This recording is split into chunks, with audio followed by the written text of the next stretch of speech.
Now, it's being called one of the most serious environmental crimes of the decade. A report by the Environmental Investigation Agency accuses Chinese gangs of working with Tanzanian officials to smuggle huge amounts of ivory. Our environment editor Nick Clark has been looking at the evidence gathered by the group.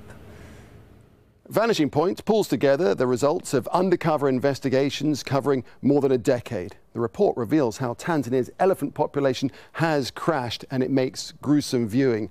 The poacher's bullet killing one half of the country's elephants in the past 5 years. Their numbers down 2/3 since 2006. 10,000 elephants were slaughtered in 2013 alone, in 1 year alone. That's equivalent to 30 elephants every single day, all to feed a resurgent ivory trade, primarily to markets in China.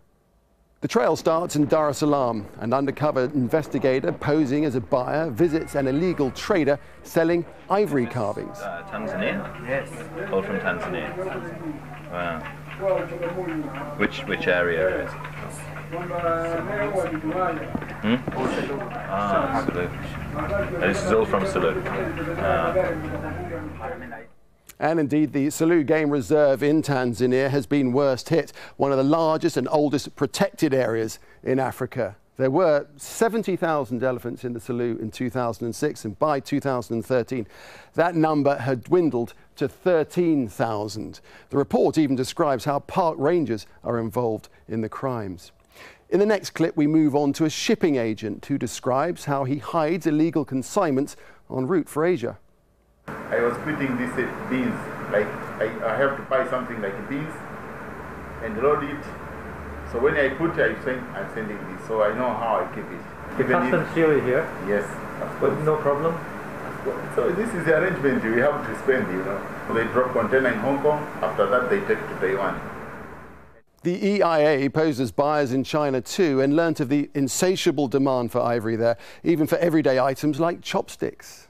哦，那你们这牙以后对你都是走私的牙是吧？正常要买去哪买？就这么多人了啊！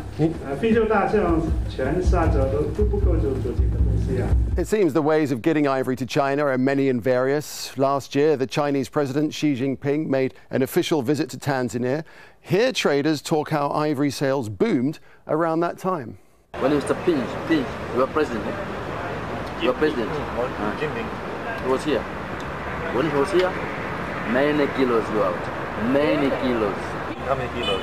Many kilos. Like hundreds or thousands? Yeah. 100? No, many kilos. Thousands. Kilos. Investigators were told by Tanzanian suppliers as far back as 2006 that Chinese embassy staff were major buyers of their ivory. And one black market source even told investigators that consignments of ivory were sent to China in diplomatic bags on the presidential plane. The report points blame at the highest levels of the Tanzanian government too. And when President Jakaya Kikwete assumed office back in 2005, the country had 142,000 elephants. Now, by 2015, the end of 2015, they reckon that's going to drop to 55,000. The report highlights a toxic blend of governance failures, corruption and criminality. Criminal syndicates, it says, are ruthlessly exploiting rising corruption and weak governance in Tanzania to plunder the country's natural heritage. The irony is, of course, as living animals, elephants form part of the ongoing lucrative tourism market in Tanzania. But it seems killing them for their tusks creates irresistible short-term profits.